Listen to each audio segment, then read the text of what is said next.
Rico and Declan. Rico and Declan. It's the Rico and Declan College Football Show. Let's go!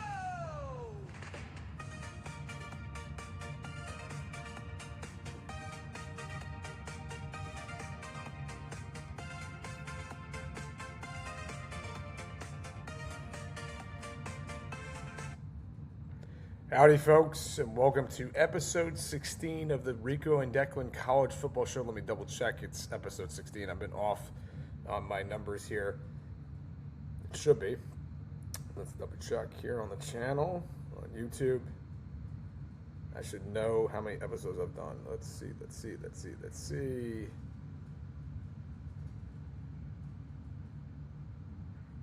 Yeah, episode 16. Episode 16, we are going to cover the Big Ten, the rest of the teams. There's 9 teams to go through. I'm going to be honest with you folks. I am not going to do in-depth analysis for certain of the teams.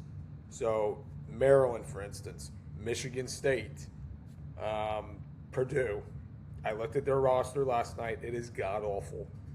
But there's other teams that I will go into in-depth analysis for. I'm going to look at USC, Washington, Nebraska, and Illinois. Those are the 4 teams out of the 9 I feel like can be somewhat competitive. USC will be very competitive, but I don't see that with Nebraska, for instance. I have them going 6-6. I looked at their schedule, but I haven't done an episode in a while. It's been a couple weeks. I was under the weather this weekend. I had a sinus infection. Last night, I was supposed to do an episode, and Declan was having trouble sleeping. And my son's health and my son's sleep is more important than anything else. And, I've just been spending time with my family. Shout out to my wife. She's been amazing. She's doing a great job raising our son. He doesn't go to daycare. So she's holding down the fort. So shout out to my wife. Shout out to my family. And, let's go right into episode 16. I do want to talk about a lot of things that have gone on in the college football world. There's been a lot of stories, to say the least. You have NFL players, guys who were playing in preseason games. There was a guy who got 2 sacks in a preseason game. Now he's eligible to play in college football because these judges are allowing them to have 1 more year left of eligibility. I'm going to, say it. I think it's ridiculous. I think it's absolute BS. So they got to figure this out. And it's not a good situation at all.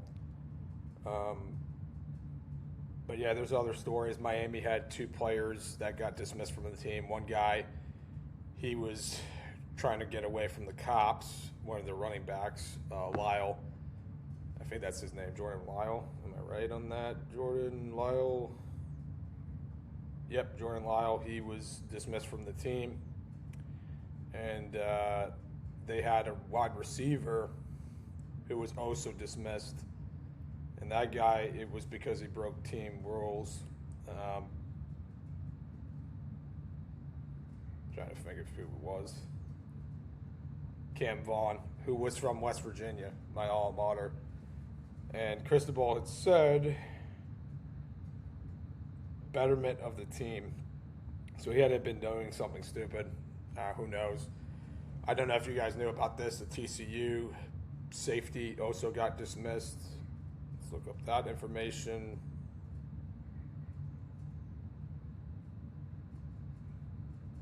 Yeah, Jacob Fields. He got into a fight in the locker room, and then the cops got shown up, and he got charged with felony assault. So there's so much ridiculous crap going on. Don't hit your teammates, and especially don't hit them if you weren't provoked. If you're just starting in with them, just stupid behavior by some players who got dismissed. And it's a shame with Jacob Fields. I think he's the most notable out of the 3 I know Cam Vaughn was decent for us, but he wasn't a number one. He wasn't a number two. I think you would slot him in the number 3 position. I don't know if he would have made a big difference with Miami and being with Darian Mensah. But going back to what I was saying about Jacob Fields was a good player at Louisiana Tech. He had a couple picks, and now he's dismissed. And so he's off any college rosters. But there's our news of the week I want to go over. I'll look at ESPN's news-worthy stuff. Yeah, so the biggest one is the tight end from the Browns. He's going over to LSU. He will be eligible to play for Lane Kiffin, and that's Daquan Wright. And Daquan Wright, he was an Ole Miss player before he got drafted by the Browns, and I guess it didn't work out there, and so that's why he's going over to Louisiana or LSU to be reunited with Lane Kiffin. I think it's really stupid. He didn't appear in either of Cleveland's first 2 preseason games. He hasn't practiced more than a week, but he dressed for the Browns' second preseason game versus the Bills on Saturday. And Todd Monken, the coach of the Browns, said he was sidelined because of injury. And then Todd Monken said, "Man, isn't this S crazy? I don't even know what to say." Yeah, I don't even know what to say either. I mean, the fact that we're allowing college rules change and be shifted in a manner where you can have an NFL player, a guy that was on this team's practice roster and on the for fall camp, now he's eligible to play in college football is ridiculous. It's become a business, and he's probably going to take a roster spot away from a kid that was trying to get on the team or, wanted to get more reps. Is he going to start for LSU? We'll see. He'll probably be the second tight end if I assume, but you never know. The 10th Circuit Court of Appeals granted the NCAA a stay Friday morning in order reversing the federal judge's decision that opened the door for all athletes who started college in 2022-2023 academic year and played for 4 consecutive seasons to return for a 5th season. This is where it's getting stupid. And not only him, you have the other kid that got sacks in a preseason game. He's eligible too. It's just dumb. I really hate that. What? I don't understand how this is news. Silverfield excited to tap Jackson, Arkansas QB1. KJ Jackson, he's coming from. He's always been with Arkansas. I don't know why I thought he played for somewhere else. But KJ Jackson is just not that good. I've watched some Arkansas games. I can analyze some tape. I can tell you flat out, he's not going to be a guy that's going to win you more than 3 or 4 games. I got to look at Arkansas' schedule, but they're a bottom feeder in the SEC. And Ryan Silverfield, he has no aura. He has no aura. I remember seeing a photo of him that he took for, I guess, coaching promos or whatever, to hype up the team. He just looks like a real estate agent. Like, he just doesn't have it as a head coach. And they haven't had a good team in years. I think the last time they had a winning season was like 2 or 3 years ago. Let me look that up.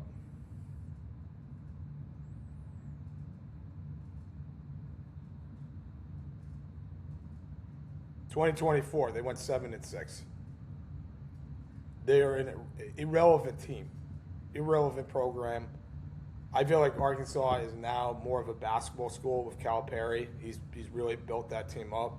He's gotten really great recruits. He's gotten guys drafted into the NBA. Whereas the football team, it's just, they suck. They're terrible. So the fact that they have this is noteworthy news. Oh, they got KJ Jackson to be their starter. He's not good. He's not going to do anything. That's just stupid. Bad headline. Alabama names Russell as QB1 for the opener. So he's a touted guy, Kalen Russell. He's a sophomore, and he was a top recruit. So Kalon, I think, is going to keep that starter job. I know that the other guy that was competing was, I think his name was McIntyre. But Kalon definitely has the talent. He filled in a little bit. I think he played in the Rose Bowl, if I'm not mistaken, against Indiana in that blowout. Because what's-his-face got hurt? Ty Simpson. Yeah, he did. And he played 62 snaps last season. So he's familiar with the offense. DeBoer is going to work him to be, a dual threat QB. I think he's going to be good for them. I think Alabama. I got to look at their schedule. They're probably going to be a 9-win team, maybe 10. Could go over 9 wins. But Kalon, he's definitely got talent. I don't know if he's going to be as good as Ty Simpson. Ty Simpson was good. I think he was very underrated. And he's done a good job in preseason with the Rams. Missouri to be without running back Hardy. But that was expected. Hardy is coming off the gunshot wound. So he'll probably come back week 2.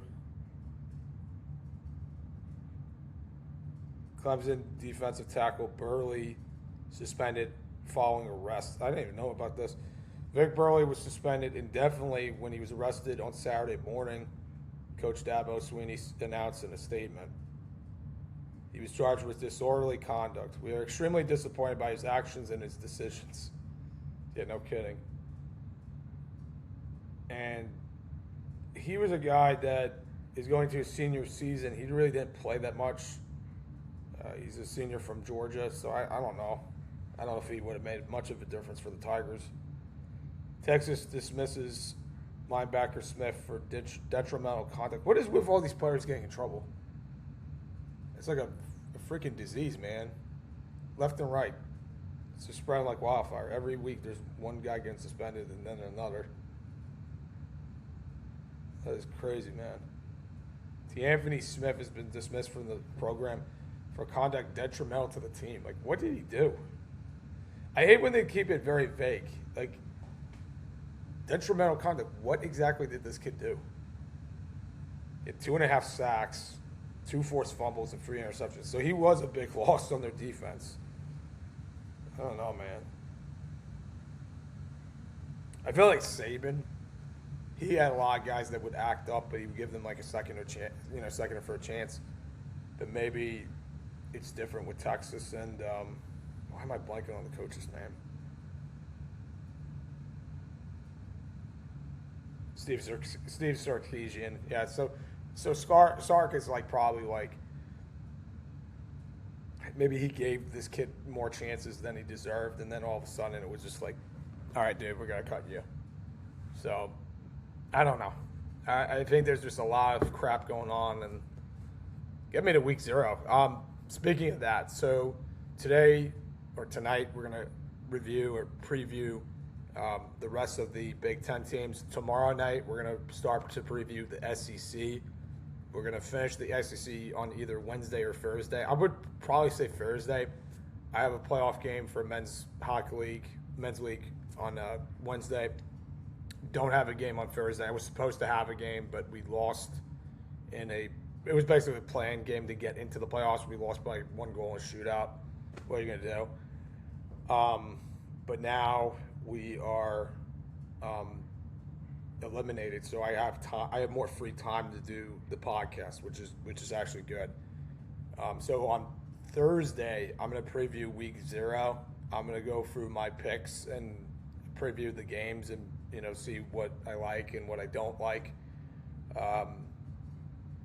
And then on Saturdays, starting this Saturday, I'm going to do Reels with Declan on Instagram. We're going to do our picks, okay, we like this team to win by this much, and this team will cover. Like we're gonna do that starting on Saturday mornings, and then Saturday nights we're going to start to do live shows on YouTube. So if you're on YouTube, just like, comment, subscribe, because we're going to do some live content and have live reactions. I'm also going to get like a notebook too to keep note of like things I see and what I can analyze. And so that way I could give my feedback or my input into the game. So like there's a lot of great ideas I have for the podcast. And then Sundays, I'm going to go over what happened in the weekend, like what happened on a Saturday in the college football world, so like going over games that I watched. I'm not going to watch every game, and I'm going to be honest with you guys, I'm really only covering the top 25. If you're looking for a podcast covering the Sun Belt or covering the the American Conference, that's not this place, okay? I can't cover all these teams. I can't watch a zillion games. I only have one TV, which is right behind me, and I have my laptop. So sometimes what I do is I multi-screen games through Xfinity, which is good and bad because sometimes it allows you to select the games. Other times it just presets, and you can't change the channel. But yeah, I'm really looking forward to really covering the games more and going over my analysis, because I've been watching the sport for over 16 years. I didn't really get into college football until I went to West Virginia. Like I went to a school that was into it. We had success. We won the Orange Bowl against Clemson in 2012, never forget. And then ever since then we've just been not great. And I don't have high expectations for West Virginia. I think they'll go 3-9. But what I'm trying to get at is like I love this sport so much that I like to analyze it, and when I can dissect it play by play, big moments, small moments, large moments, you name it, I'm going to be covering it. So I just want to give you guys that, and we're going to continue with the reels. I like to cover college football news for the Instagram account. I've been kind of slow with that because I was under the weather. I mean, what are you going to do? When you're sick, you're sick. So not making excuses, but that was the reason why I wasn't able to post over the last couple of days. All right, let's go over the Big Ten, rest of the teams. We got 9 teams to cover. Again, I'm only analyzing or dissecting USC, Washington, Illinois, and what was the other team I had that I was going to look at in detail? Nebraska.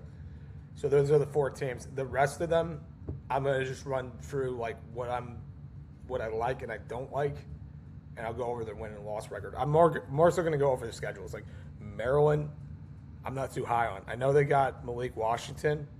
I think Malik is really good. I think he's very talented, but his team around him is not good.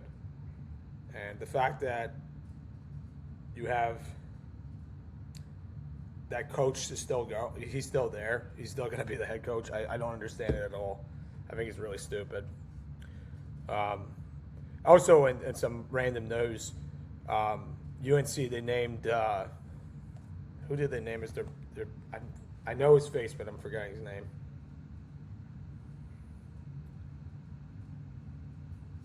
Billy Edwards Jr. Yeah, he was a former Maryland QB, so he's going to be QB1 for Bill Belichick. Yeah, that's going to go well. All right, let's dissect USC, the Trojans. I have them going 9-3, and I'm going to explain how and why after I analyze their roster. So they're being led by Lincoln Riley. I think Lincoln Riley has done a good job at USC, but he can definitely do better. And it's kind of been disappointing. It's just been really all over the place.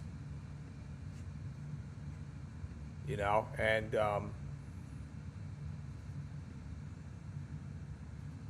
okay, it's not connecting. That's great. Let's share it again. My internet is so bad sometimes. Okay. All right, so Lincoln Riley is their coach. He's been there for a couple years. And I think with the expectations with Lincoln Riley is for him to make the college football playoff. I don't think they will. I think that Oregon, Indiana, and Ohio State are all better teams. But I'm not going to be surprised if they do make the playoff. Jaden Maivia, I don't think I'm pronouncing. I know who he is. All right, I'll just call him Jaden. Jaden is a great QB. You know, if you look at those numbers, he's going to give you yards. He's going to give you touchdowns. I think he has to cut back on the interceptions. What I would like to see from him this season is to increase his rushing yards. I think he can be kind of a dual threat. He's not the best dual threat. I do apologize for these ads. They're so stupid, dude. I might honestly stop using this site because of the ads. You know what? I'm going to do that. I'm just going on ESPN. Because this is dumb. I cannot stand these ads. If you see me looking to the side, Declan just made a sound, so hopefully he can stay asleep. All right, let's look at their roster here. Yeah, so Jaden, he's a great QB, but again, I just don't know with their defense. That's the big question mark with USC. I think their offense will be there. I don't think that will be the issue, but their defense is a big question mark. I think Wayman Jordan's the starter, if I'm not mistaken. Yeah, from Pensacola. He's going into senior year. He can get his yards up. He did only have 88 carries, so he is going to have a boatload of carries this season, so that will increase. I think King Miller was the other back that they were looking to use. Yeah, he's going to be the number one, actually. King Miller is sick. He's got good size at 6 feet, 225 pounds. He had 972 yards and 8 touchdowns. He averaged 6.2 yards per carry. How many catches did he have out of the backfield? 16 catches for 111 yards. So he will probably increase his totals, definitely in the rushing yards department and in the catches.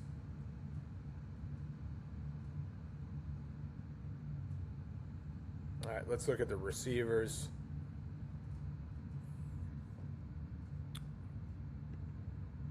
Tanook Hines, he's going to get more catches. He had 34 catches for 561 yards and 2 touchdowns. Sermons, I think, well, no, he's a freshman. They had somebody else. Was it Zachary Williams? Zacharias Williams, no. They had somebody else. They had a lot of guys drafted. That was another thing that I noticed with their roster. Oh, sorry. I'm getting used to using this app because I'm usually using Ourlads. Yeah, I don't know any of their receivers. I am totally blind with this.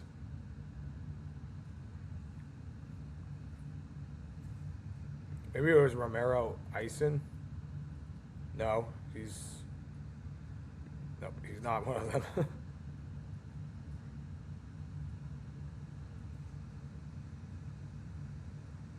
Terrell Anderson?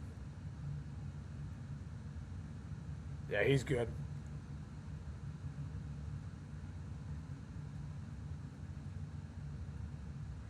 He's coming from he didn't play for them last season. Who did he play for?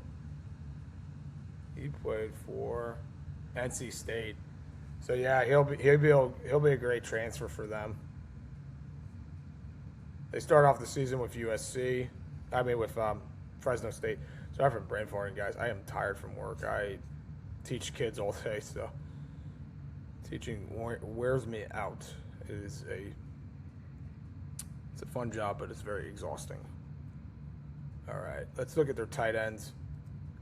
Tucker Ashcraft. I think that was the guy I was looking at for their. Nope. I got him wrong.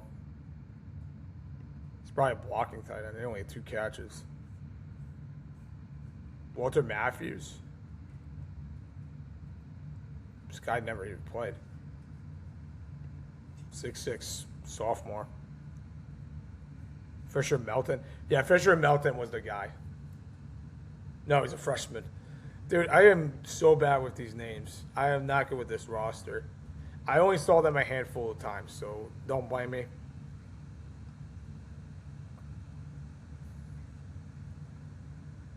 Was it Teneli Tapu? No? Maybe they're tight end left. You know what? I think they had a tight end leave. They had a tight end transfer. I know that for a fact.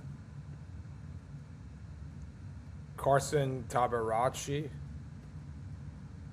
Yeah, they're tight ends. That's a weak position. They lost guys to the transfer portal. Let's look at their defense.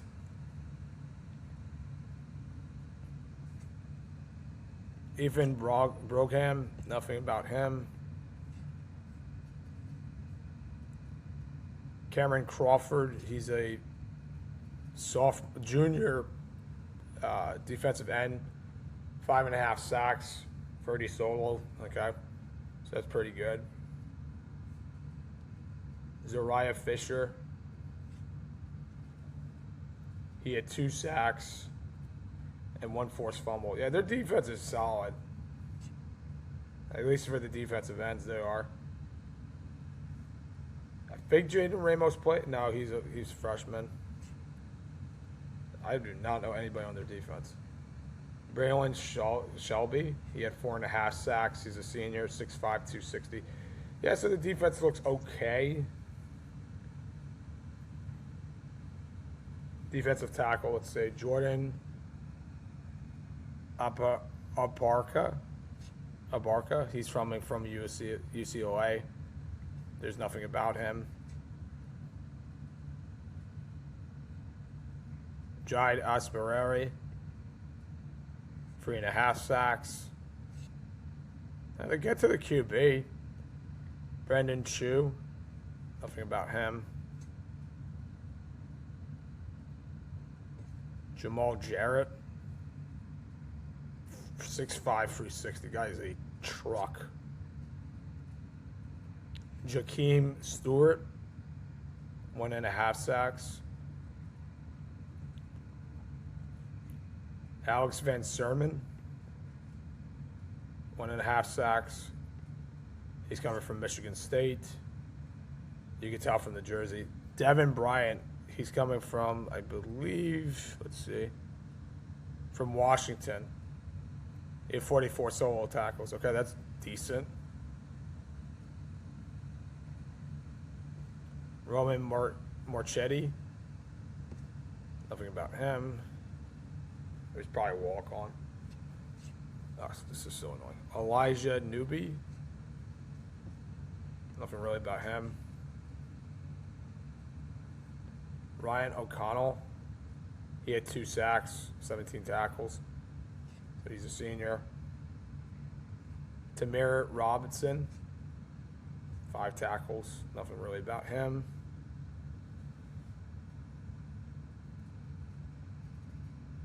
Desmond Stevens II, 59 tackles, 1 forced fumble. Jaden Walker, 1 sack. They got size.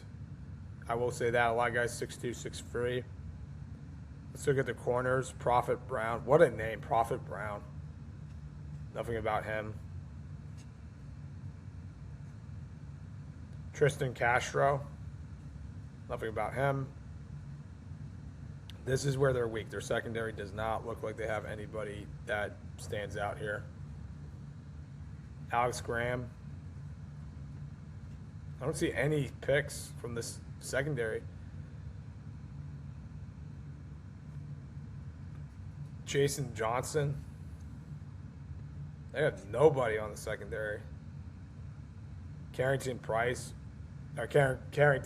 my bad. He's coming from Oklahoma State. There's nothing about him. A lot of no names in the secondary. That's going to hurt them. They're going to give up a lot of yards with the passes. Sean Sierra. Again, he's probably a walk-on. Sorry about that. R.G. Sermons. He's a freshman. 6'1", 190. That is good size for a corner. Maybe that will help. Jontez Williams. You know what? I think Jontez Williams was the only guy I knew on this secondary. He's coming from Iowa State. Yeah, he had one interception and 2 pass deflections. So he didn't join Matt Campbell over in Happy Valley. He decided to go and take his talents over to USC. Marcellus Williams.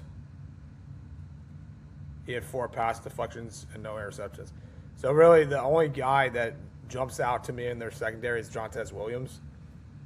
Let's look at their safeties. Marcus Gallegos, I think that's how you said. Gallegos. Christian Pierce. He's decent. He got 41 tackles total, and then 1 interception, 3 pass deflections. Good size too at 6'1", 205.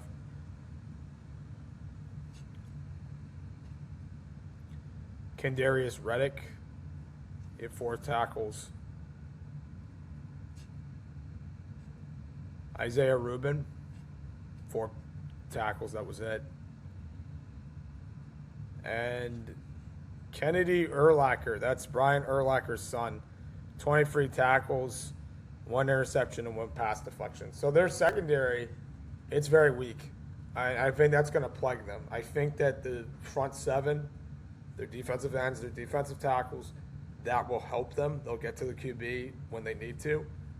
But the whole question is, if they don't, is the secondary going to be able to back them up and help them out and get them off the field? I just don't see it. And I think that's what's going to hurt them this season. Their offense looks good. I don't think it looks great. And like I said before, when you look at the Power 4 teams, or Power 3 teams, I would say Power 3 teams, not Power 4, the best 3 teams in this conference are Ohio State, Oregon, and Indiana. I have them beating Ohio State because it's at USC. I think they're playing against Ohio State, if I'm not mistaken. Let's check the schedule. But I have them going 9-3, and this is why, and I'll go over it in detail. San Jose State, obviously that's a win. Versus Fresno State, that's a win. Versus Louisiana, that's a win. At Rutgers, that's a win. I have them – so against Oregon, if I'm not mistaken, I think I had them beating Oregon. But the thing is, when they play against Oregon, they've always had bad luck. And they haven't beaten Oregon. It's like some kind of curse here. They haven't beaten Oregon since the 2010s, if I'm not mistaken. Let's look that up. The last time USC beat Oregon was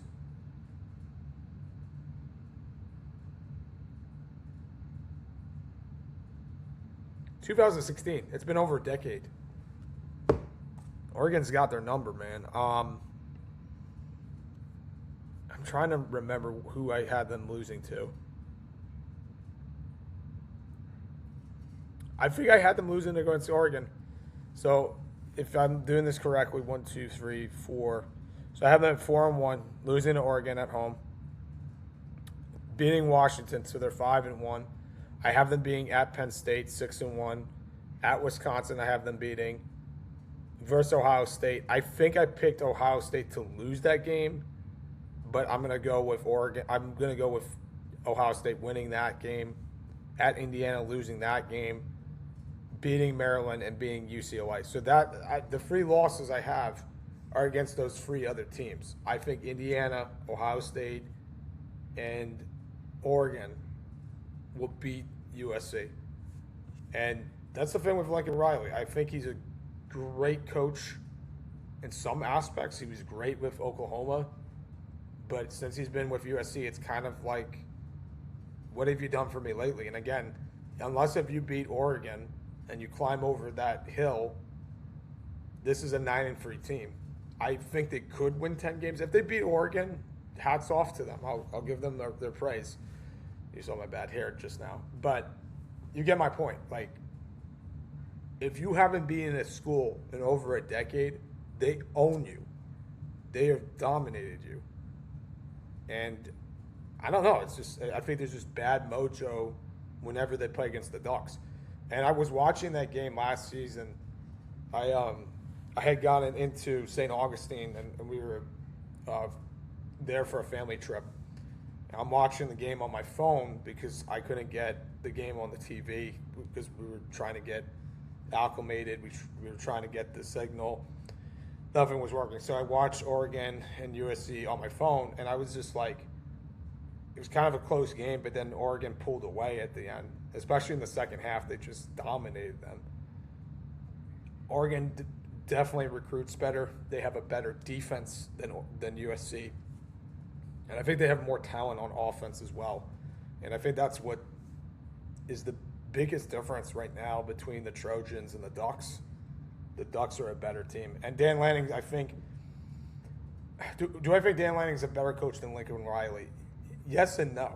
I think right now he is. Overall, I think Lincoln Riley has done more. But you can make an argument that Dan Lanning is a little bit better. And some people are like, Dan Lanning hasn't won anything. Well, he beat Texas Tech in the playoff. They had a great defense. Yeah, their offense wasn't that good, but he still pulled away with that win. And then he got dominated by Indiana.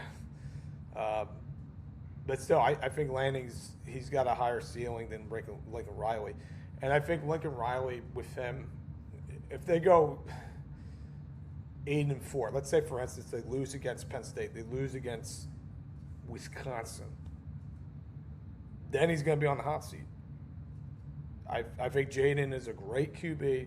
Some people are picking him to win the Heisman. I'm not too high on him. I think he's very good, but I don't think he's up to that echelon. Heck, I would pick, Jeremiah Smith or Julian Sayin as higher odds to win the Heisman than Jaden. I don't see it with him. And I've watched USC games. Like, he's talented, yes, but he's not to that echelon where he can rise his game up to be a 10-win team or 11-win team. They're not going to go undefeated, I wonder what Vegas has them at. Let me look this up. Their win and loss record totals.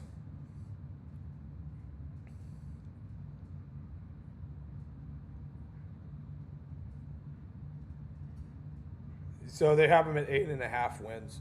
I would pick the over. I would pick them to win 9 games. But, like I said before, they could lose against Penn State. That's at Penn State. That's going to be a tough game for them. That is not going to be easy. You're flying from the West Coast to the East Coast, and Happy Valley is always a tough place to play. So I'm going with 9-3, but I'm also cautious. And if they have one bad injury, they're going to be an 8-4, 7-5 team. They're not a playoff team. I would like them to be, because when USC is great, then it's better for the sport. But they have not done anything in the playoff era. They have not made the college playoff ever. And then, like I said before, the fact that they haven't beaten Oregon in over a decade is crazy. That's telling me something right there. All right, let's go over to who we're going to cover next. Washington. Let's go over Washington since we're covering West Coast teams in a Midwest conference, which makes no sense. It's like when they have the ACC has Cal and Stanford. Like, what are we doing, man? And then after this, it's fine. I'm looking this stuff up on Google, and they give me the Commanders roster. Like, I don't cover the NFL, man. I don't care or give a crap about the Commanders, man. It's so stupid. Okay. So, Washington, I had them going.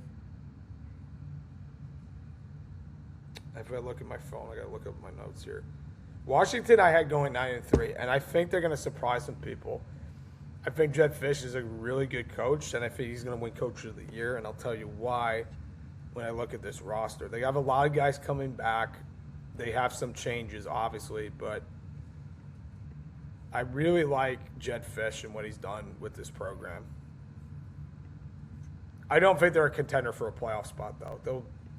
They'll win 8, maybe 9 wins. I have them winning 9 games. I'm a little bit generous. But I really like Denman Williams Jr. a lot. I think he's very talented. The downside with him is his size. He's only 5'11", but he proved himself last season. He was excellent in his sophomore campaign. He was looking to leave Washington, and then he decided to stay last minute because the school threatened to sue him because he was voiding his contract. Similar to the Darian Mensah situation. He had over 611 yards rushing, if you saw that stat. So, he is a very good dual threat QB. I really like his game. And I think he has a higher ceiling than Jaden. I do. I think he's more talented than him.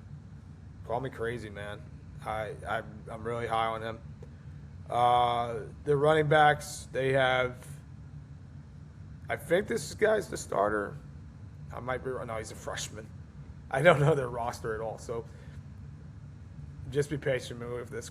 Is it Quade Carr? No, he's a freshman too. Trey Cooley? Trey Cooley's got to be a starter. No, he's a senior. There's no stats on him. Oh, man. Jaden Limar? Okay, he had 262 carries, 262 yards for 3 touchdowns. All right, so he was somewhat decent. I have freshmen in the running back room. Beck Walker. He's 6'1", senior, but he's not going to be playing. He's a walk-on probably. Yeah, the running backs are as weak. They had a kid transfer too. I forgot what school. Jordan Washington, he's in there back. 5'10", 181. So the running backs are weak. That's going to hurt them. Let's look at the receivers. They lost one to the draft, I think.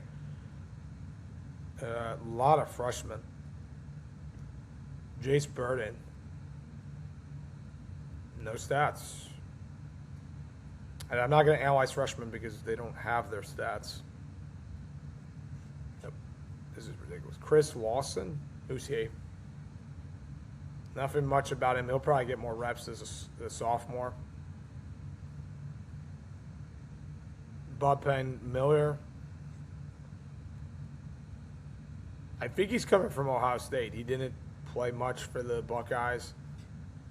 I guess it just didn't work out. Christian Moss. Yeah, so Christian Moss is probably the leading receiver. He had 689 yards receiving and 2 touchdowns. Because their other receiver, he had better stats, but he went to the draft. He got drafted. Justice Williams, not much to talk about. But again, this guy's going to get more opportunities. And Rashid Williams. So they have a lot of youngsters on their receiver core. A lot of freshmen, I'm noticing. Let's look at their tight ends. Decker DeGraff. Yeah, he's good. 32 receptions for 360 yards and 2 touchdowns. He's going to get more reps this season. I think Devin Williams has good chemistry with him. Cade Eldridge, probably a blocking tight end, if I assume. Baron Noon, he's a sophomore. They got size on the tight end position. Austin Simmons, he's a freshman. Not a freshman. But their offensive line, I'm looking at a lot of juniors and a few seniors, a lot of freshmen. That's going to be interesting. They could be one injury away from catastrophe. All right, let's look at their defense. Derek Coleman Brusa, what a name. He's a freshman. I am not analyzing any freshmen. Junior. Darren Conley, 1.5 sacks. Linus Davis, 0.5 sack. Russell Davis, the second. Nothing to go by.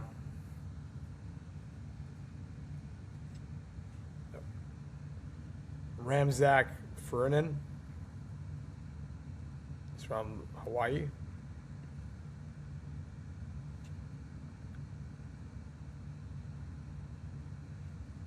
Logan George is an edge rusher. Nothing much about him.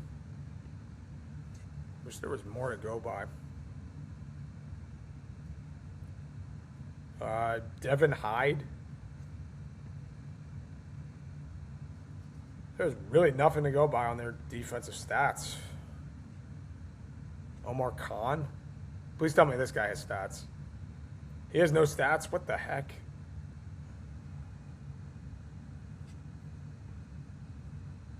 Jacob White, come on. No stats. What are we doing? losing my mind here. Tara Malu, he's a freshman. Kai McClellan, half a sack. Hayden Moore, nothing about him.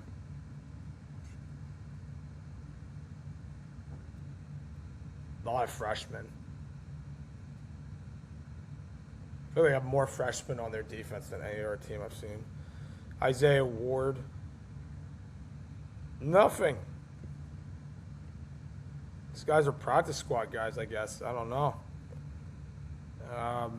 Tariq Al-Udgwai, he's coming from Washington State, had half a sack. That's not saying much. Xavier Alexander, he's a linebacker, he's a senior. He had 1 sack. The defense is weak. A lot of freshmen. Jacob Manu, 13 tackles. He's undersized at 5'9". Zadarius Rainey Sale, sophomore. He had 1 sack and 1 interception. Donovan Robinson, that's a freshman. I might go by statistics next. On the next team I analyze. Caden Green. So I'm looking at their corners. Nothing about him.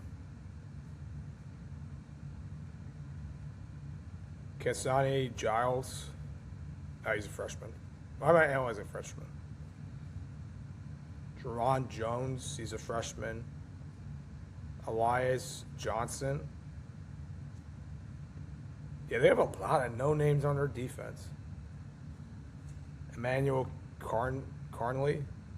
Okay, this guy's good.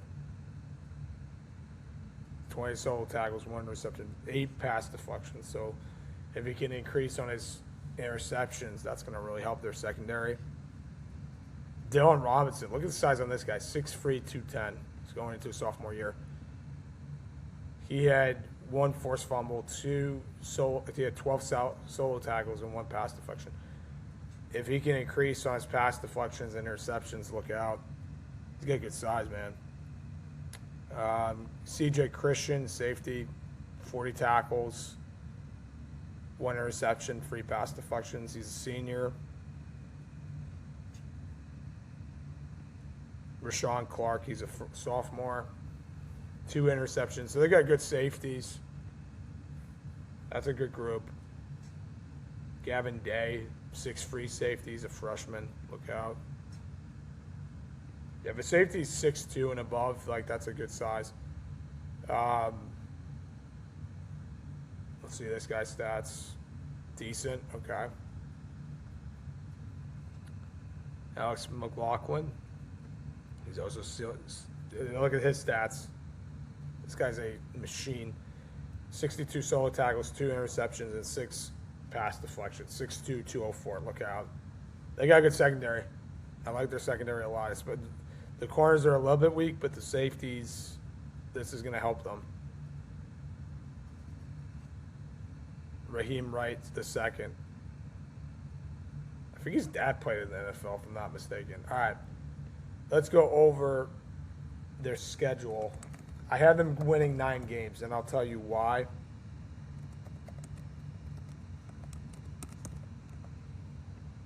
And guys, I'm going to get water after I go over the Huskies because I am parched. All right, let's go over their schedule. So Jed Fisher's going into another season with them. I think he's in his 3rd or 4th season with them, if I'm not mistaken. I got to look that up. But they start off versing against Washington State. That's an in-state rivalry. They lost that game last season, and I think that left them a sour note in their mouth. Sour taste.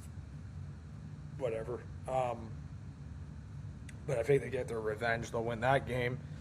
Versus Utah State, I have them winning, so they're 2-0. Versus Eastern Washington, I have them winning that game Because it's a home game, I have them beating Minnesota. We're going to analyze Minnesota tonight. I think Minnesota is going to shock a lot of people. I think they can win 8 games. Yeah, I have them at 4-0. At USC, I have them losing, so they're 4-1. Versus Iowa, because it's a home game, I'll have them winning that game 5-1. At Purdue, I have them winning 6-1. At Nebraska,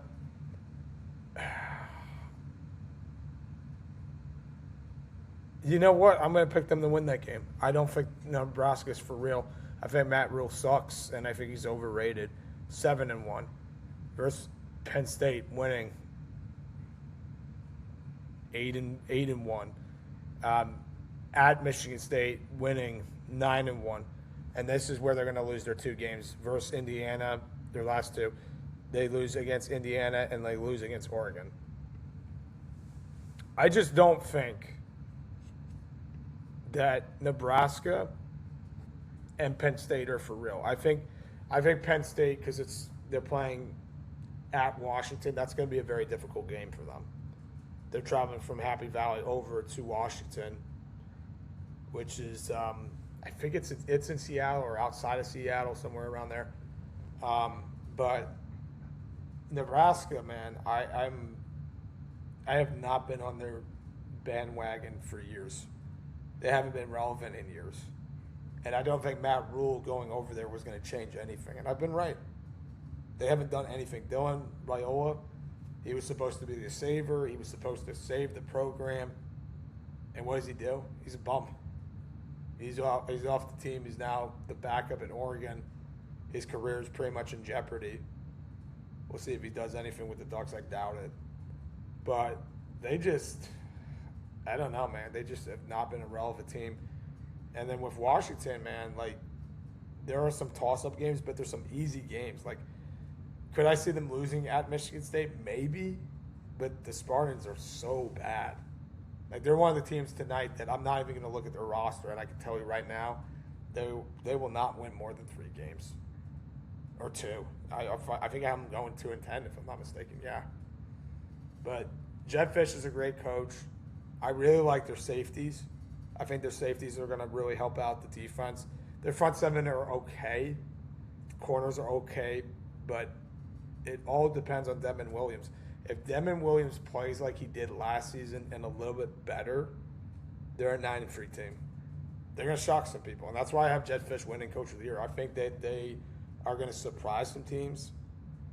And people are going to look back. Do you remember that time Washington beat Penn State in Matt Campbell's first year? Like, I could definitely see that. I don't think they're good enough to beat Oregon. I don't think they're good enough to beat Indiana. You know, and I sure as heck don't have them beating. Who did I have them losing against? Let's see.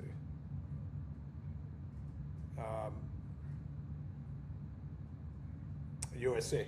You know, I think that if it was being played in Washington, yeah, I would pick the Washington Huskies to beat USC, but it's at USC, so that's why I'm picking the Trojans. All right, so we just finished. We did USC. We did Washington. I got Illinois and Minnesota. And then the other teams, man, I'm not even going to, like, I'll talk a little bit about their rosters, but not going into depth about them. So let's go over to the before I do that, I'm going to get some water. So take a little water break. Aqua.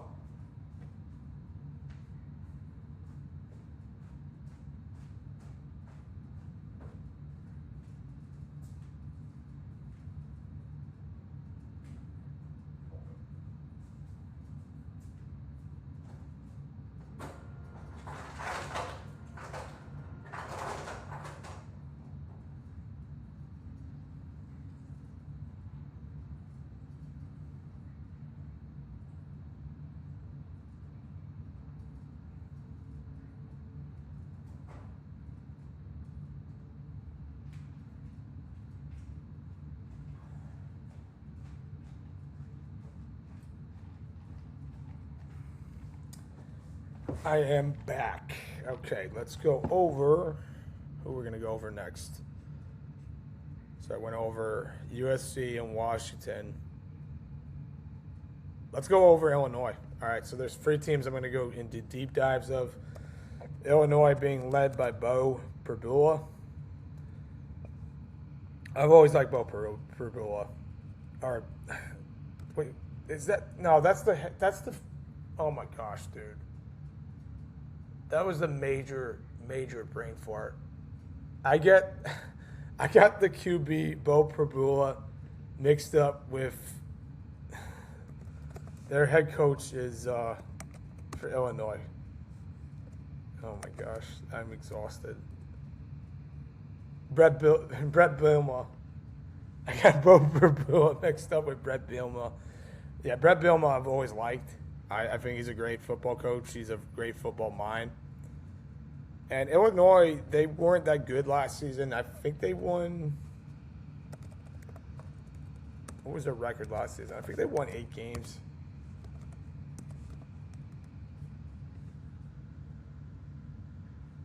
Let's see. They went 9-4. And they won 2 straight to end the season, and they won that bowl game against Tennessee. So Brett Bielema, sorry I got you mixed up with Bo Perbula. I don't know why I was thinking of Brett and Bo. I got them mixed up.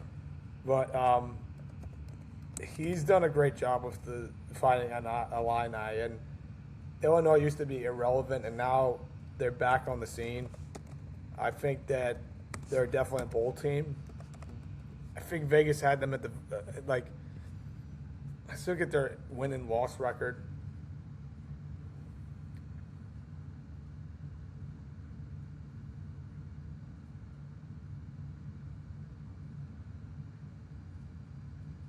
Seven and a half wins. I would take the over because Brett Bielema is a great coach.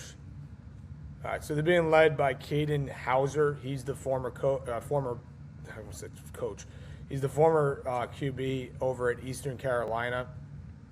The thing is with Caden Hauser, I think he's talented, but he's going into a better conference. He's no longer playing in the ECU was in the American, right? Let me look that up. I think so.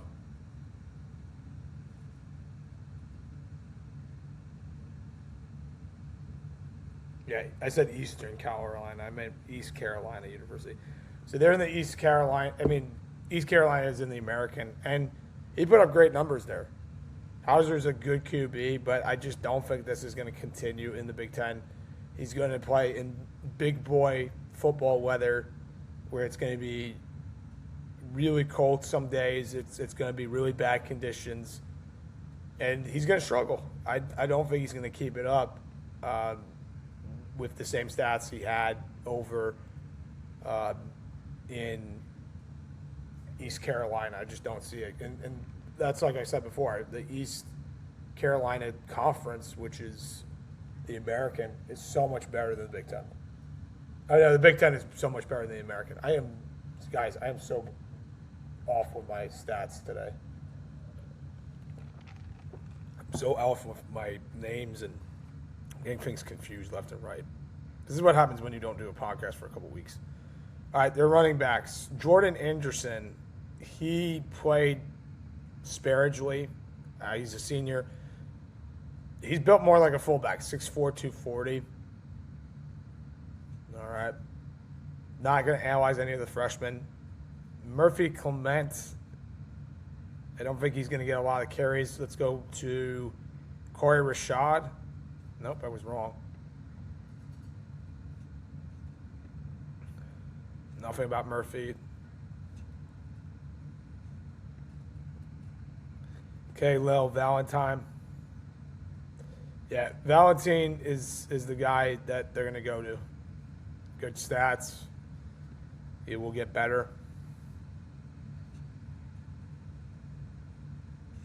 Live freshman. Let's look at the receivers. Hudson Clement. So he's coming back for a senior year. Decent stats. He'll go and increase those stats this year. Very promising starter coming back. Colin Dixon. Also promising receiver coming back. Their receivers are decent. A lot of guys coming back. A lot of experience on wide receiver.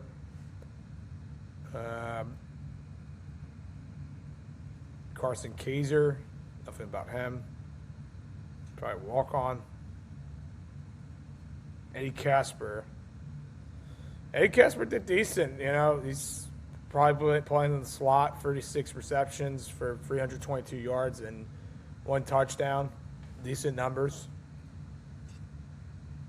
Let's see. Alex Perry, did he do much last season? 6'5"? Yeah. He's their best receiver. 6'5", 840 yards, and 9 touchdowns. Yeah, he's good. Jashawn, sorry about this. This is so annoying. Jashawn Platt. Their receivers are good, man. They might have the most depth at receiver besides Ohio State in terms of the receivers. The running backs are okay. Even Ty Robinson, okay stats. You know, he'll probably get more reps because he's a senior. All right, let's look at their tight ends. I really like the receivers. Nothing much on him. Nothing much on him. Oh, he's a freshman. Caden Fegan. I think he was the guy. Yeah, decent numbers. They don't really throw to the tight end.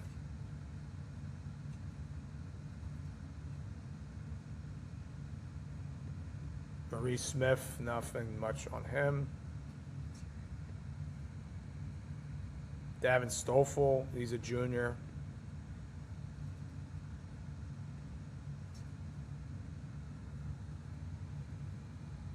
And BJ Furman, that's it. All right, let's look at their defense. Really like the receivers. I think the receivers are going to help Hauser a lot. Their offensive line, it's kind of a mixture of seniors and sophomores and some freshmen. Yeah, not a lot of depth on the offensive line. That's going to hurt them. Let's look at their defense. Tony Belanganaya. Nothing about him. He's a freshman. I don't know why I click on freshman. Joe Barna. That sounds like a football name. 2 sacks. Okay. That kid's built like a tank. Cameron Brooks, also a freshman. Let's look at the sophomores here. Joshua Davis. Nothing much to go by. Guillermo Gallardo. Nothing much about him. Carter Jenke. 3.5 sacks. They got some size on defensive ends. Defensive line looks big. Demetrius John. 290s, jeez. Daryl Prater. 4.5 sacks, 14 tackles. Okay.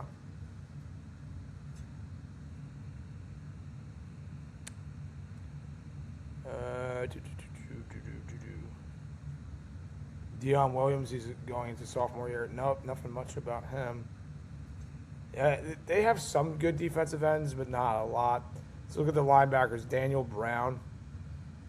Nothing much to go by. I'm sorry, it keeps doing that. Robert Edmondson. 1 sack. Eric Yale. He's a freshman. I might click on a freshman. Will Holmes. 2 sacks. Okay. So decent guys on the defensive ends in the front 7. Ismail Kante. Nothing much about him. James Krutz. Nothing much about him.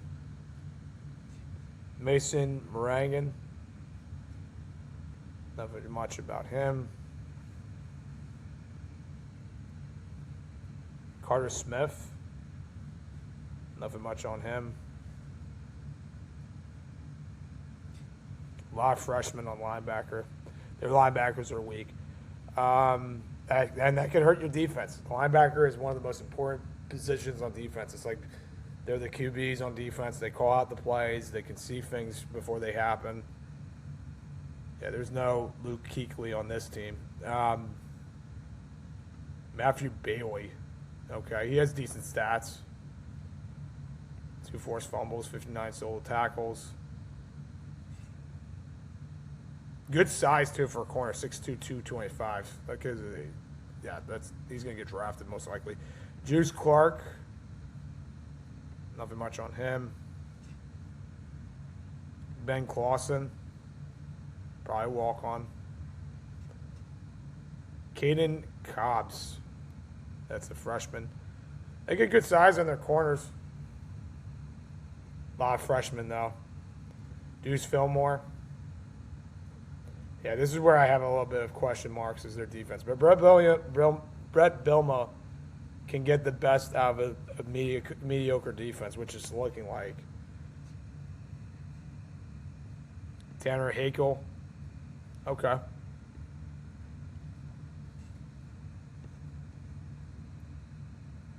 Andre Lovett Jr. Nothing much about him. Jaquan Morris Jr.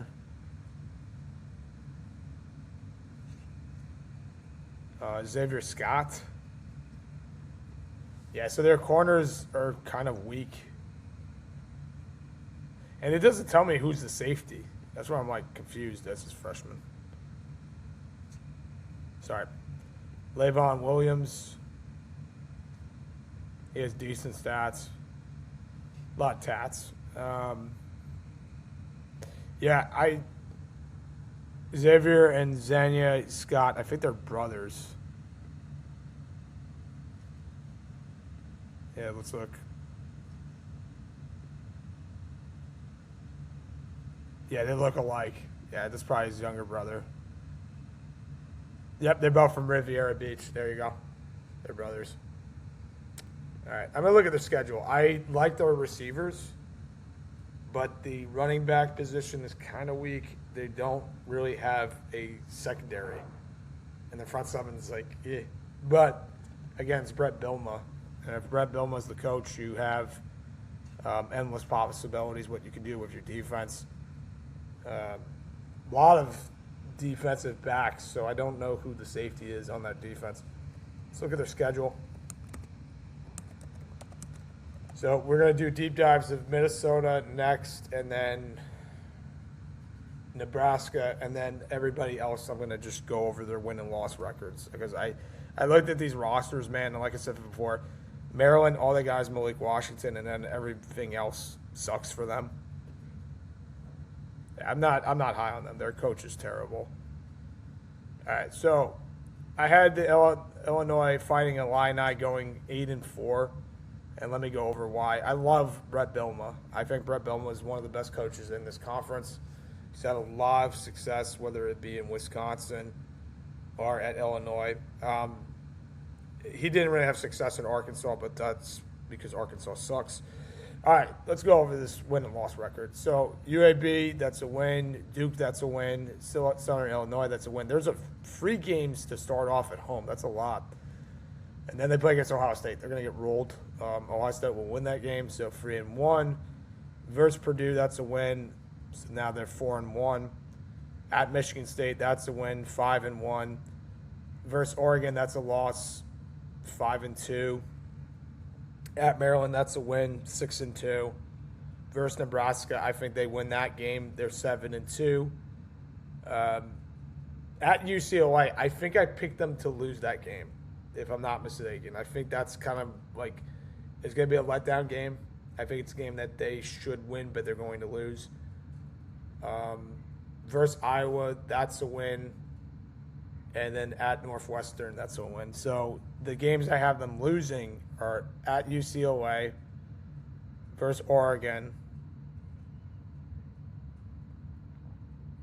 and at Ohio State. So I had them winning 9 games. No, that can't be right. I had them winning 8. I had them losing to somebody else.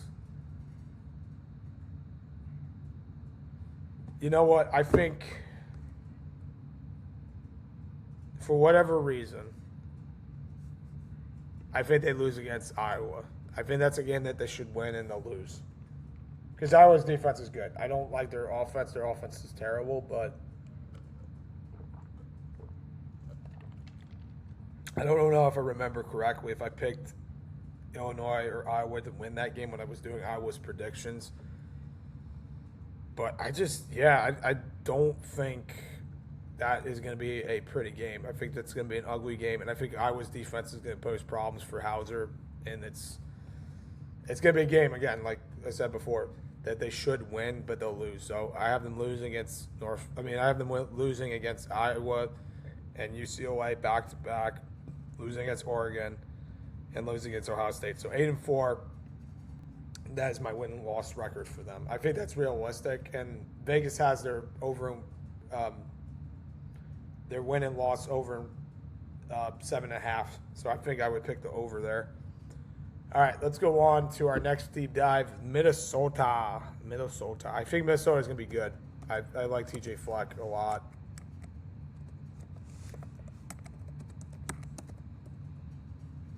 PJ Fleck. Oh, my God. I said TJ. PJ Fleck is awesome. Sorry I got your name wrong, bro. I am terrible with names tonight.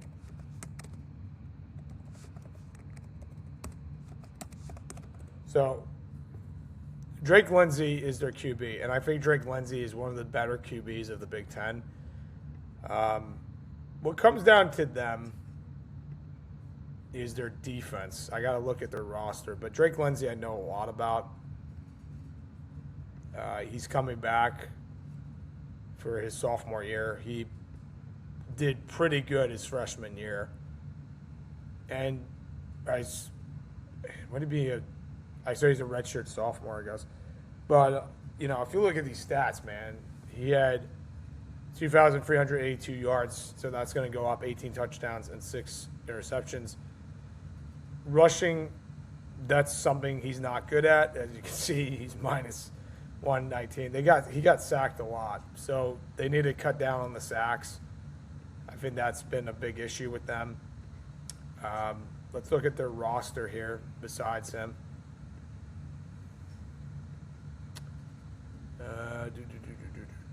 If I'm looking at statistics, let's try that. All right, so Darius Taylor is going into his senior season. He's talented. One of the better running backs in the Big Ten, and I think he's going to have a bigger role this season. Rockington, 484 yards receiving. Yeah, he got drafted. Okay, so he's off the roster. I'm looking at last year's stats, and then I realized, he has an NFL logo behind him. That means he got drafted. I know they lost Coy Perich. He left for Oregon. So let's go back to the roster because the guy I just clicked on was an NFL draft pick. Yeah, so Darius Taylor is the guy that they're going to go to with their running game. They have a lot of freshmen on running back, so I don't know. TJ Thomas maybe is the second back. Yeah. So they got a good 1-2 punch. Taylor and Thomas, I like that. All right, let's look at and maybe A.J. Turner. Yeah, he had some carries. Wonder if he's related to Michael Turner, running back back in the day on the Falcons and the Chargers. So they lost that receiver I was just talking about to the draft. Danielle Hayes, nothing much about him. Again, we're not analyzing freshmen. We're just analyzing guys that came back for another year or transfers. Noah Jennings. Okay, decent numbers.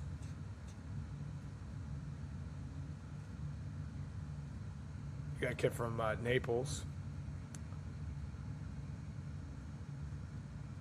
Jalen Smith. All right, so he's a decent player, homegrown kid from Minnesota. Zion Steptoe. okay numbers. That's a cool name, Zion Steptoe. Perry Thompson. He's another guy that can improve. They're going to have guys who are going to have a bigger role this season for sure. Javon Tracy. Yeah, he's good. Yeah, PJ Fleck's going to have them, play their best games. All right, let's look at their tight ends. Caden Helms. Okay, he's going into senior year. He's going to have more reps. Julian Johnson. He's a big kid. It's 6'6", 250. Probably going to be a primary blocker, I guess. Sam Peters. I think that's the guy. No, they had a tight end. They're good at producing tight ends. Very similar to Iowa. Sorry about that. What the heck is this? Jacob Simpson. Nothing about him.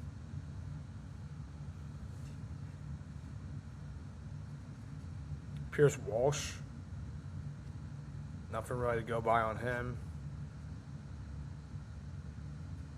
Gabe Weaver. No, he's a freshman. Yeah, their tight ends are not great. They have some seniors and sophomores coming back. A lot of freshmen on the offensive line. And they have one junior. That's going to plague them. If they have one injury to the offensive line, it's going to really screw them up. All right, let's look at their defense. Josiah Anasiye. He's a freshman. Why am I looking at freshmen? So many freshmen on their defensive line. That is not good. TJ Bush Jr., unless if they're talented, 5.5 sacks, so he's good. He's built like a truck.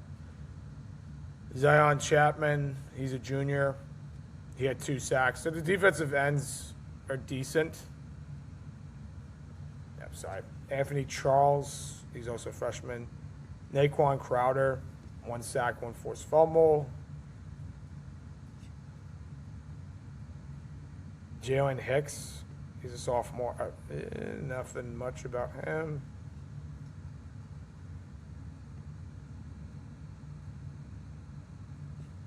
Jackson Howard, 4 sacks. Okay, he's impressive.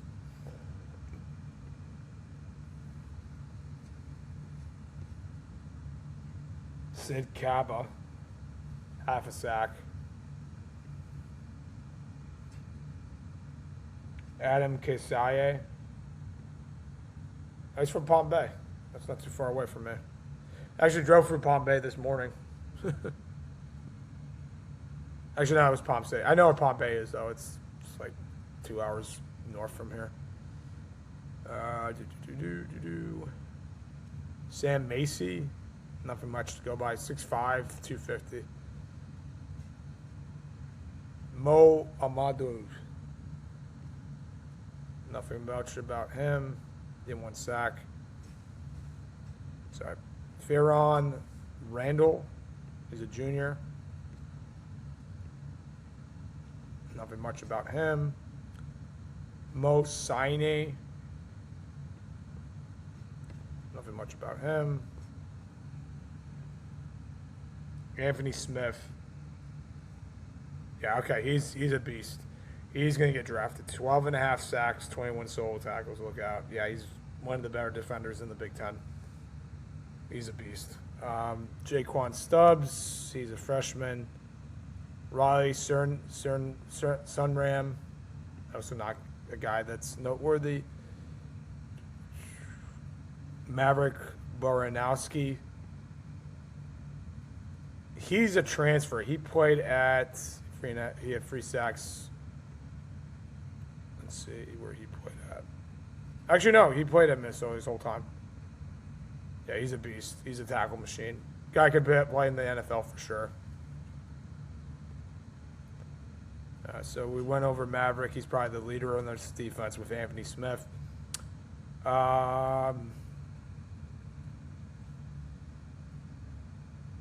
Nick Cleveland, let's look up his stats. Nothing about him. Mason Carrier.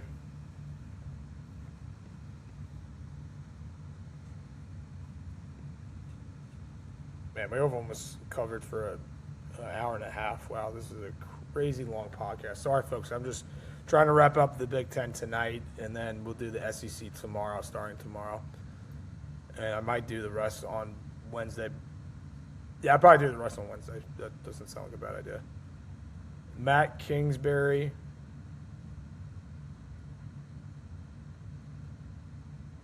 He's a junior. Let's see. He had 2.5 sacks. Okay. Yeah, their linebackers that's a strong position for them.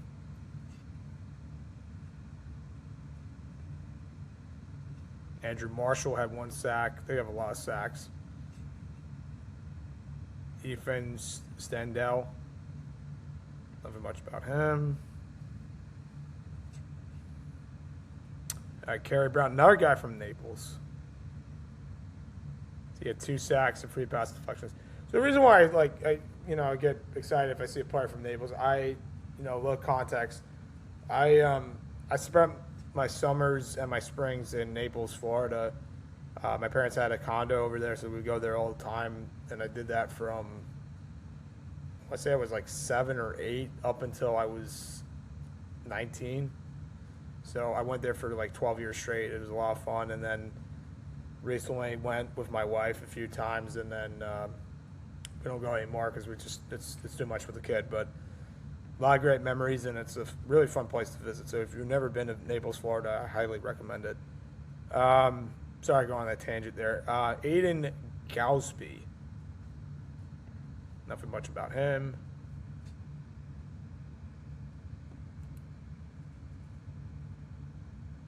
Rylan Kelly. He's from Canada. Winnipeg. Interesting. Parker Knudsen. Nothing much about him. Yeah, their defensive backs are weak. This is a problem for their defense. Samuel Madu. Nothing much about him.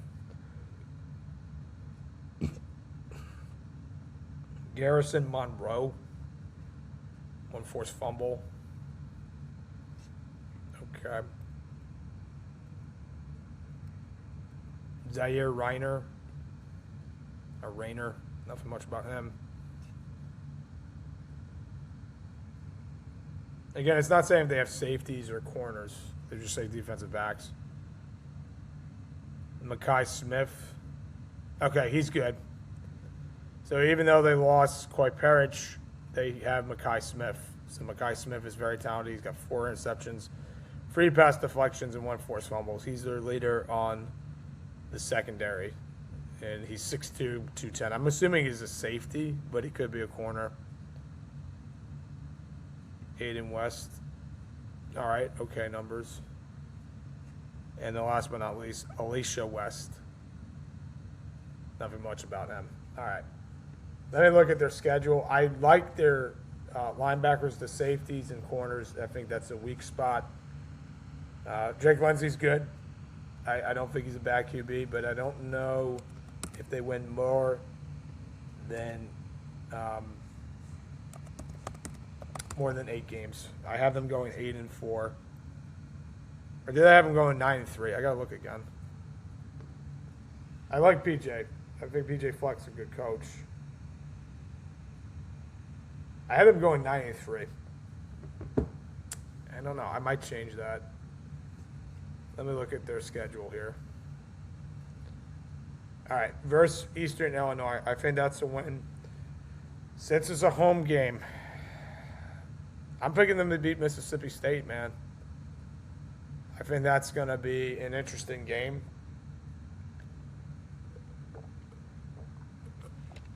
It sucks it's not a night game. I think that would be a great night game, but it's a 3:30 CBS game. I might catch that. I don't see why I don't, miss out on that. So I have them winning that game because it's a home game. So 2-0. Versus Akron, I have them winning that one, so they're 3-0. At Washington, I have them losing because I think that's going to be tough. Versus Michigan, because it's a home game, I have them beating Michigan. So I have them at 4-1. Okay. At Purdue, that's a win, 5-1. I have them beating Iowa, so they'll be 6-1. At Indiana, 6-2. versus UCLA, 7-2 at Penn State. I think they're going to beat Penn State, man. They're going to shock people. 8-2. All right, hang on. I got to do this again.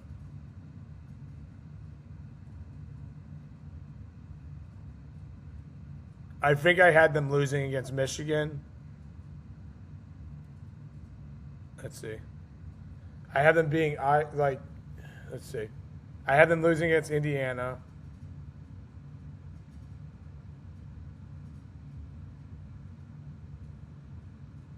Yeah, I can only see, so the games I can clearly see them losing is against Indiana, Washington, and I'll pick Michigan to be a loss. I initially had them beating Michigan, but I think that's going to be a loss. I think, and it could be a letdown game with Wisconsin. But this team is, if you look at the schedule, they don't play against Ohio State. They don't play against Oregon. They do play against Indiana. They're not going to beat them. I think if they were playing at home against Indiana, they would have a better shot. But, this team is fully capable of winning 9 games. I think they won 8 games last season. Let me look at their record.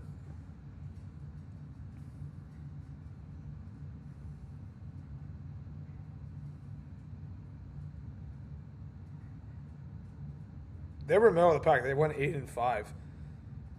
Here was the bad thing with them. They were 0-5 in road games. That's got to improve. They got to play better on the road. Do I think they'll improve next season on the road? Yes. I think they're fully capable of beating Penn State. I think Penn State will have a good season. I had Penn State going 9-3, and one of those losses was against Minnesota. I do think that Minnesota will have a letdown game against either Wisconsin or Northwestern. I think Indiana's not going to be a game that they win, and I have them losing against Washington. And I look at it this way: if they lose to Washington, they'll beat Michigan. If they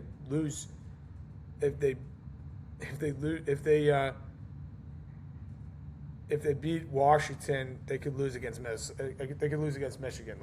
That's the whole thing. This team is kind of in the middle of the pack of the Big Ten. I think they're fully capable of winning 9 games. Call me crazy. What's their win and loss record for Vegas? Let's see. Their win total for this season is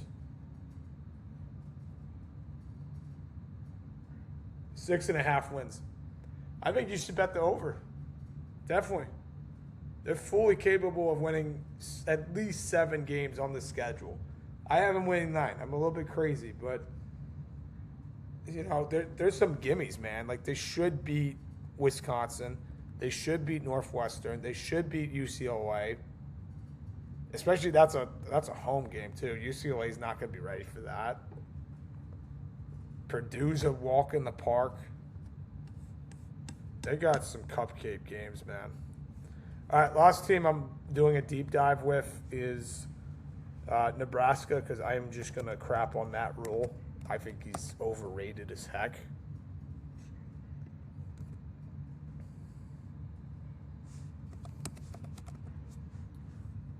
I just never been a guy. And everyone's like, Anthony Clarendra, he's going to save them. The former Virginia player. And he was good at UNLV, but that was at UNLV, man. He was playing in the Mountain West. He was not playing in a big boy conference. And when he played at Virginia, let's look up his stats. I'll pull him up because I think he's overrated. I thought he had already graduated. I thought his eligibility was up. So he played 2 seasons at Virginia. His numbers are like this: 13 touchdowns to 9 interceptions, 13 touchdowns and 11 interceptions. He was sacked over 39 times his sophomore season. And yes, his rushing numbers have gone up each of the last 3 seasons. He had over 649 yards rushing and 10 touchdowns. He's a dual threat QB. But, buddy, you're playing in the Big Ten. It's a huge difference between that and the Mountain West. And I just don't think it's going to continue. I think he's going to regress. And call me crazy, like, it's not going to translate into wins. I think Matt Rule's a decent coach. I think he's overrated. I've always thought he was an overrated coach. And when he was in the NFL too, I was like, what is he doing in the NFL? He doesn't belong. And he didn't. Their running back situation. So Calandria, I think he's a good QB, but not great. And again, I think he's going to regress. Connor Booth, that's a freshman. These are the QBs. Isaiah Mozzie.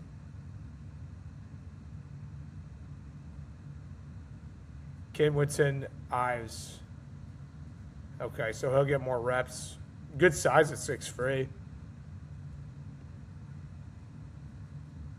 Isaiah Mozzie, he'll get more carries. Had a decent amount of carries for a freshman. Yeah, running back, they're weak. Very weak. They only have like, what? 1, 2. Dude, they have 5 running backs in their depth chart, but they have only a few guys coming back. McKay Nelson, what about him? Okay, numbers. They're not a run team. They're a pass team. Let's look at the receivers. Ja'Cory Barney Jr. Okay, decent stats. Demetrius Bell. Nope, nothing about him. Janarian Bonner. Or Bonner. Nothing much about him.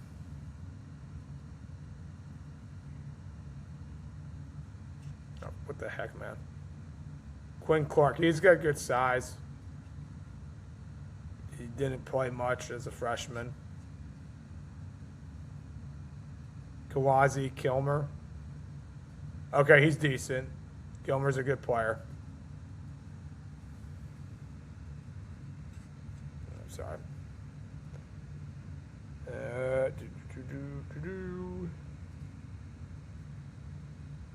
Isaiah Hunter. Did I already cover him? No, I didn't cover him. He's good too. The receivers are good. Roman Mangini. Is he related to Eric Mangini? Maybe. I have no idea. Hayes Miller? No. No, I was going to say he didn't play. Got a lot of guys from Nebraska. I mean, that makes sense because it's the hometown team. Connor Shutt, nothing about him. 6'6", a good size. 5'10", 150. Man, you got to hit the gym. That is a weight problem for sure. Keelan Smith, nothing much about him.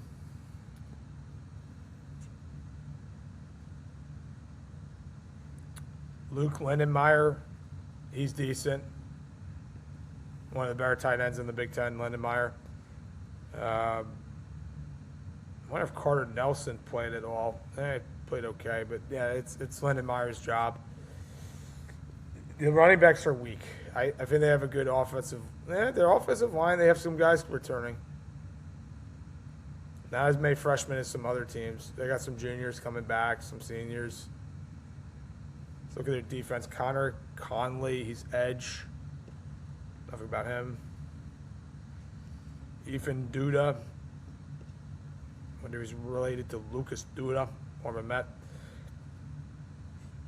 Anthony Jones Jr. Nothing much about him. They don't really have anybody on this defense. Cameron Leinhart. Nothing much about him. Mac Markway.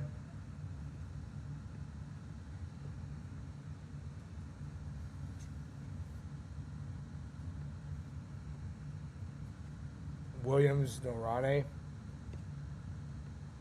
Nothing much about him.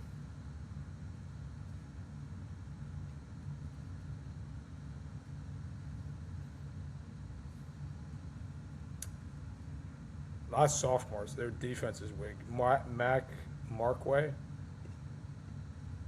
Yeah, I don't know, man. Landon Davidson. I don't know any of these guys.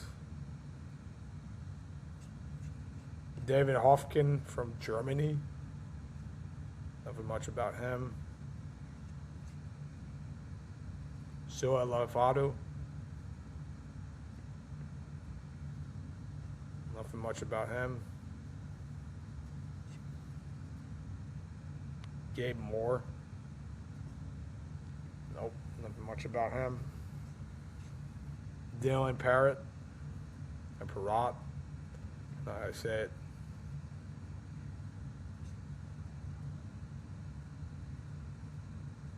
Owen Stoudemire. What a cool name. Nope, nothing much about him. Raleigh Van Poppel. I don't like this defense. Very weak. Not that guy. I'm saying the defense because he's 295. He would destroy me. Jashir Winnington. He's a sophomore. Yeah, one sack. He's a freshman. That's all right.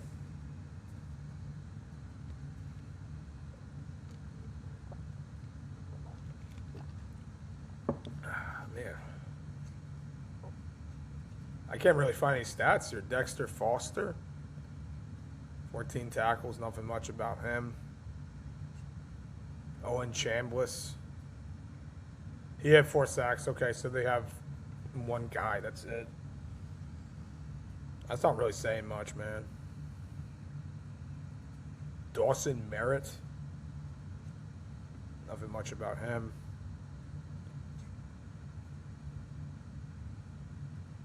Pierce Mulberry. He's a freshman.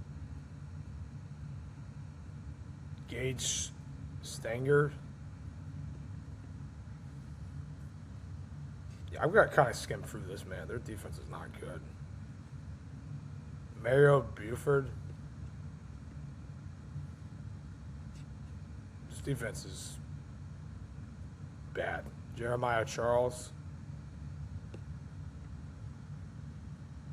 This is one of the worst defenses I've seen. Bly Hill. 6'4" junior. Wow. That's a tall corner. You tell me you're not playing a 6'4" corner? Come on, man. Donovan Jones, maybe his foot speed's not good. 5 interceptions, 5 pass deflections, 1 interception, 5 pass deflections. Okay, so he's decent.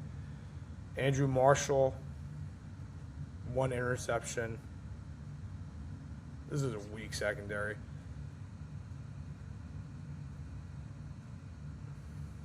Brody Bauer.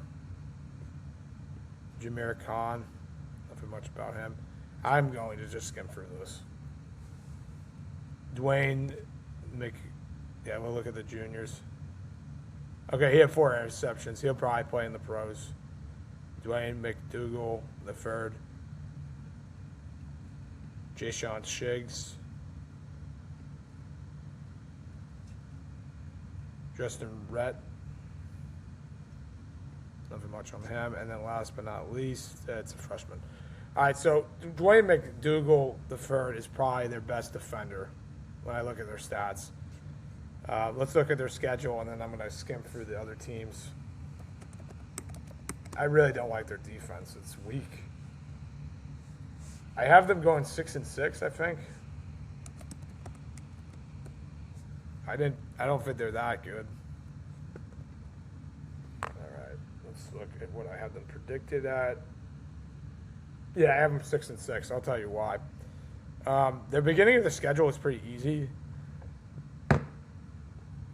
Versus Ohio, win.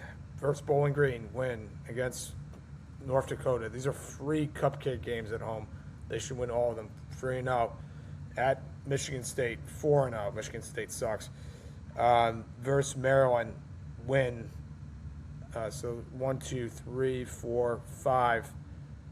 Versus Indiana, and then at Oregon, and then versus Washington. These are going to be all losses. And at Illinois, I think that's a loss too. So when I'm doing the math here, 1, 2, 3, 4, 5. They'll win 5 straight to start the season, and then they're going to lose 5 straight. They'll redeem themselves against Rutgers. They'll lose against Ohio State, and then at Iowa, they'll lose. So I have them losing 1, 2, 3, 4, 5, 6. Yeah, I have them 6-6. I don't think they're going to beat Indiana and Oregon and Ohio State. I think those are all definite losses. I think Illinois is going to give them problems too, especially the receiving core, because besides Dwayne McDougall or McDougal, whatever how you pronounce it, they don't have anybody in the secondary, and the defense itself is just super weak, man. So yeah, they're not too high on them. Some people are like, yeah, they could go 7-5. They might win 8 games. Yeah, maybe. There's a lot of maybes there, and I think Washington's a better team. I think Illinois is a better team.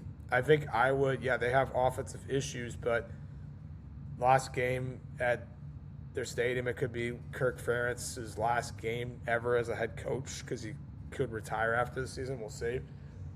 I think they're going to just ball out and win that game for him and beat Nebraska. And, Nebraska will still make a bowl game at 6-6, but what does Vegas have them at their win total? I'm going to say, let's see.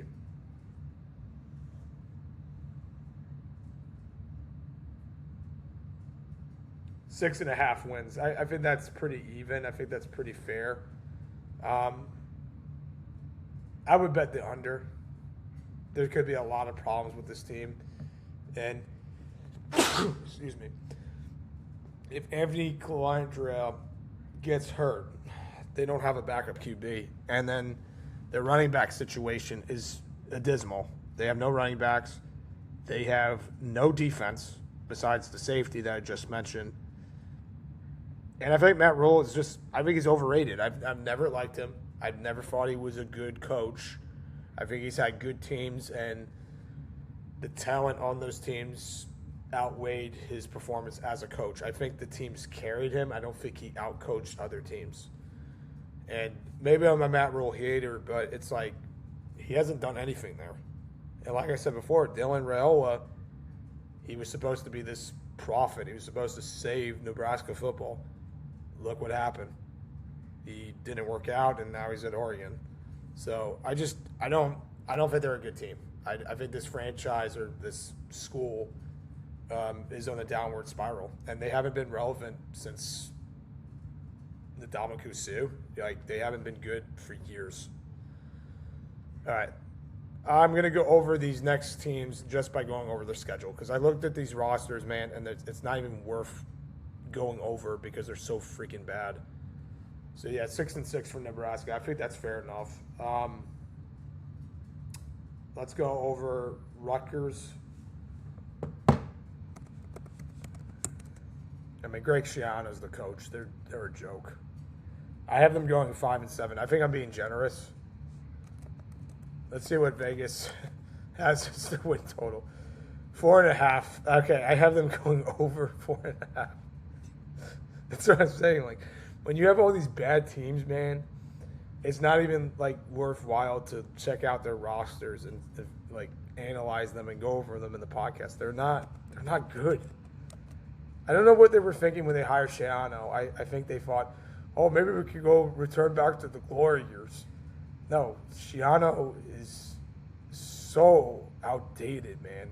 It's like I'll put Greg Schiano in this way. It's like, let's say, for instance, you had the best turkey of your life on Thanksgiving Day 20 years ago, right?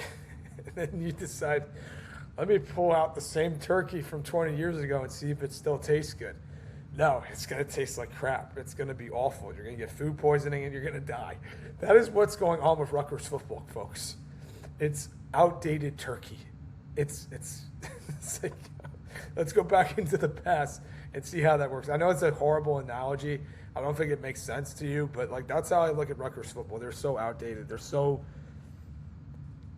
They're not worthwhile to watch. And I remember they played against Iowa last season. It was this Friday night showdown, and it was on Fox. And I had nothing else better to do, so I watched it.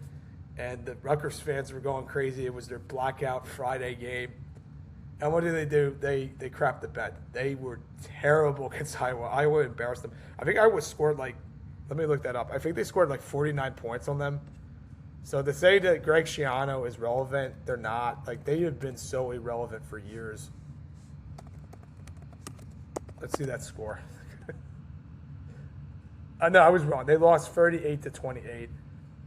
But that game proved to me that Rutgers was not ready to play in the Big Ten. And they haven't been ready to play in the Big Ten since they've joined the league. They've been terrible in the Big Ten. They don't deserve to be in the Big Ten. If anything, they should be in the American Conference. I don't know why they're not. There was a money pool. The AD wanted to get more money, generate more money. They're useless. And they're not even good at basketball. They got the Harper brothers, or one of the Harper brothers, and then this other recruit. It didn't work out for the basketball team, but I'm done going on my tangent about Greg Schiano. I think he sucks, and they're going to have a horrible season. I'm being generous, too, by having them win 5 games. Because Vegas has them at 4.5. I could definitely see them going under. All right, let's look at this schedule. So, yeah, I'm just doing schedules now for these crappy teams, the bottom feeders of the Big Ten, because it's not worthwhile going over the rosters when you know they're going to suck. You know they're going to be terrible. All right, versus UMass. That's a win. UMass is terrible. At Boston College. I think they'll win that game, but oh, man. That's going to be the Wells Crowder game. That's when they have the red bandana. I don't know if you guys know about Wells Crowder. On a serious note, he was a guy that saved people from one of the buildings that was collapsing on September 11th. I think he saved 20 people. It's an amazing story. Watch the documentary, The Man with the Red Bandana. So Wells, the guy that passed away on that horrible day, he was a Boston College alum. And so he would wear a red bandana underneath his helmet. He played on the lacrosse team. So they always have a red bandana day on the week of September 11th. And this, day, it falls on a Friday night. Boston College is going to be wearing the red bandana jerseys. It's probably going to be a sellout. I think I picked Boston College to win that game. Yeah, I'll pick them to win that game. So 1-1. I don't see how Boston College loses that game, considering the ramifications of it. Versus USC, that's a loss, 1-2. They'll beat Howard, 2-2. Versus Indiana, they'll lose, 2-3. At Maryland, I'll say 2-4. At Northwestern, I think they'll beat Northwestern, so 3-4. Versus Michigan, they'll lose that game, 3-5. At Wisconsin, loss, 3-6. Versus Nebraska, that's a loss, 3-7. At Penn State, loss, 4. The 3-8, and then versus Michigan State, they win that game, and they go 4-8. I have them at 5-7 because I think I picked them to beat Maryland. You know what? The heck, I'll pick them to beat Maryland. So they beat Maryland, and maybe they beat Northwestern, and then maybe these Rutgers fans are going to be delusional, and be like, "Oh, we beat Maryland. We beat Northwestern. We're for real. We're going to be a contender in the Big Ten." No, you're not. You're crap. You're absolute dog crap. And you're not relevant. You haven't been relevant in years. You don't deserve to be in this conference. And I think Greg Schiano, I think he's going to get fired. He is past his prime. Another guy that I thought was a good coach, but not a great coach. And when he was hired in the NFL with the Bucks, I was just like scratching my head. I'm like, what are the Buccaneers thinking? This is not going to work out. And it didn't. And the fact that he got another chance to coach at Rutgers is mind-boggling. He's not a good coach anymore. And who wants to play for Rutgers? Come on now. There's nothing interesting about Rutgers. All right. Enough of Rutgers talk. I have them going 5-7. I think they will win against Maryland and Northwestern because Maryland and Northwestern both suck. Speaking of Maryland, let's go over their schedule. All they have is Malik Washington. And the fact that they brought back – who was their coach that they brought back? I cannot stand their head coach. He's terrible. Michael Locksley. Michael Locksley is a horrible football coach. In his years there, let's see. Michael Locksley is 37-49. Let me see his Big Ten record. 17-41. What are they doing? Yes, you have Malik Washington. I think he's super talented. I think he's one of the better QBs in the Big Ten. But they have no defense. They have no weapons besides their QB. And they're not a good team. They weren't even bowl eligible last season, if I'm not mistaken. Let's look at their record.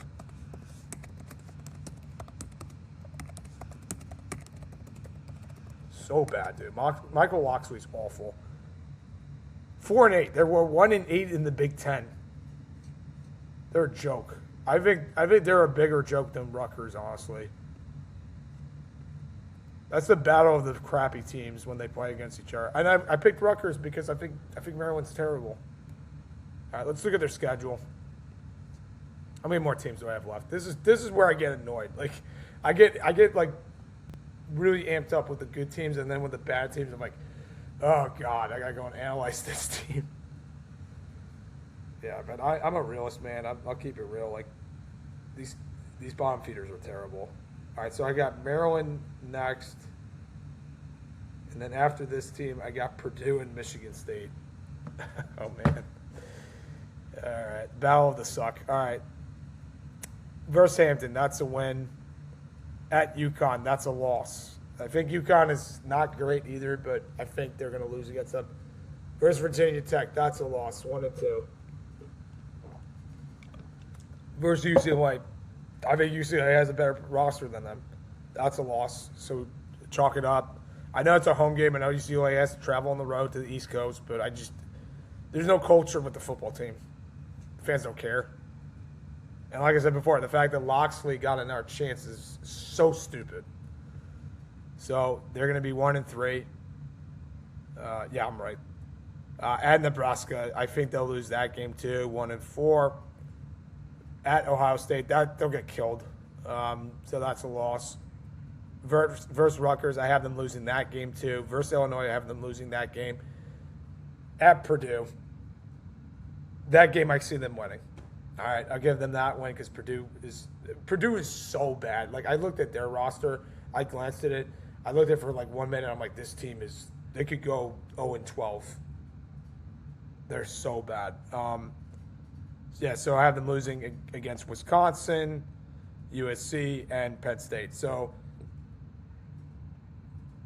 I think that's fair enough. I think they could go 2-10. If they go, what's their win total from Vegas? Let's see this. It's crazy. I love comparing.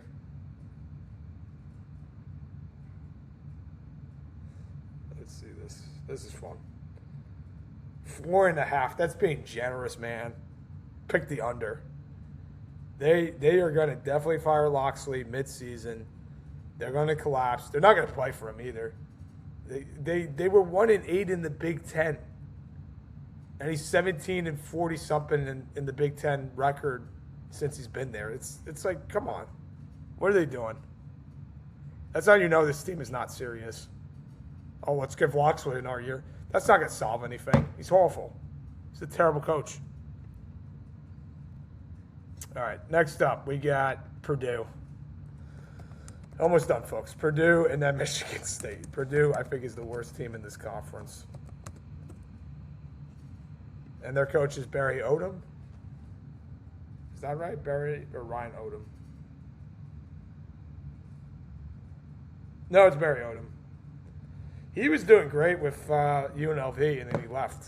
And I think it's because Purdue gave him a lot of money. This is the worst team in the Big Ten. I looked at their roster, and it's just like they have no QB, they have no running back, they have nothing. Absolutely nothing. Again, another school. Why would you go there? What's so great about Purdue? Yes, their basketball team's great. They've been relevant there. They're a basketball school. They're not a football team. They haven't been relevant since Rondale Moore. That was years ago. You know, when they beat Ohio State, I'll never forget that game. It was a Saturday night game. You know, the kid was, you know, he unfortunately passed away from cancer. Like, that was really inspirational. But ever since then, man, they have just not been good. They have had so many bad rosters. My hearts go out to you guys. I don't know how you could be a Purdue fan, man. That's tough. You got your basketball, though. There's that. But, yeah, that was an emotional game, and that was one of the best upsets of all time.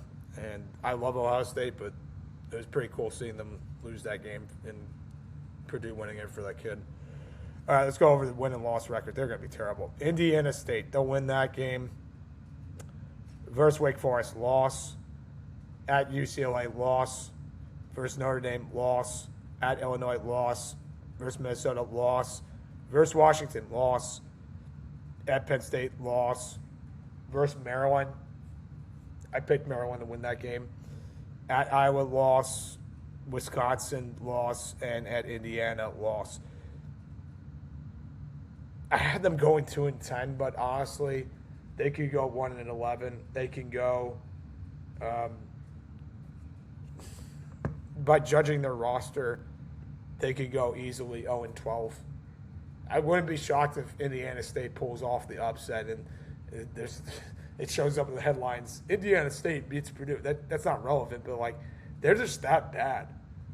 And Barry Odom, I get that you wanted to take the money, you wanted to prove yourself in a bigger conference, but he should have just stayed at UNLV. Like Dan Mullen is doing a great job with UNLV, and they could be a playoff team to represent the Mountain West. Whereas Purdue, they haven't been good in years. And like, do I think he's on the hot seat after the season? Maybe. I don't know what the expectations are for Purdue. I think Purdue fans should be realistic and be like, we're not good. This is another rebuilding year, and maybe the year after they can get some transfers and recruit better. But for the time being, I think they're a 1-11, 2-10 team at best. What does Vegas have them at their win total? Let's see.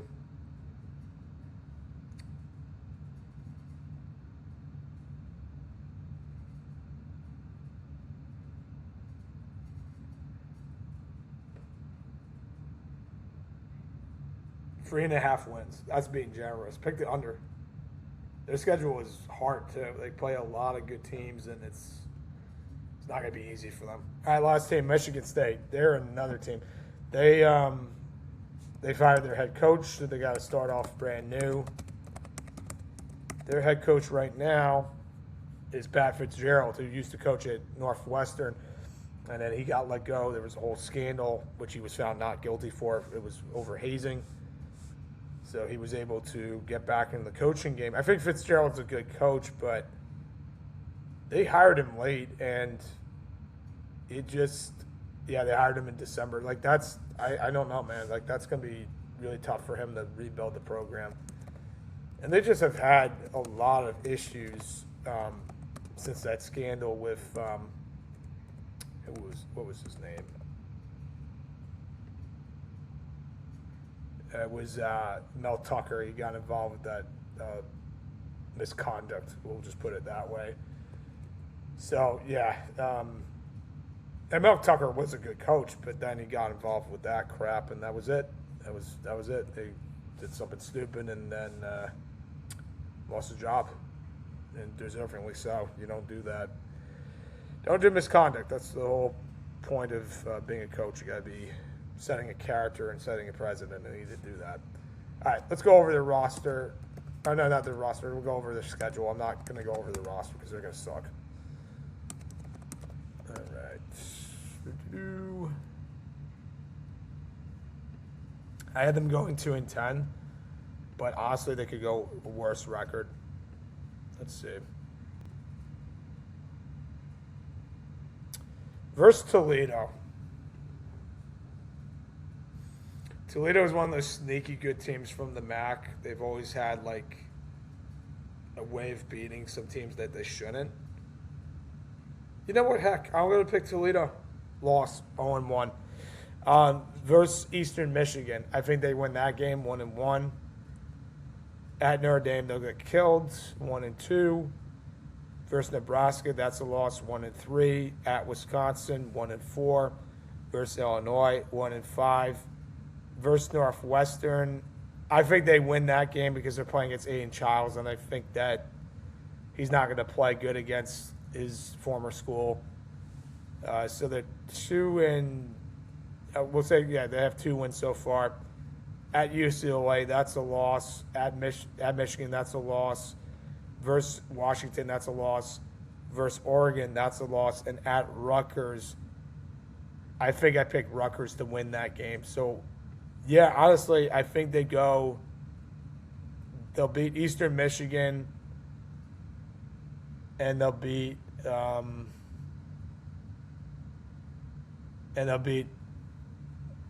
Northwestern. So 2-10. Those are the 2 wins, man. So, yeah, because I don't think Aiden Childs is going to play good against his former school. I just don't see it. But 2-hour podcast.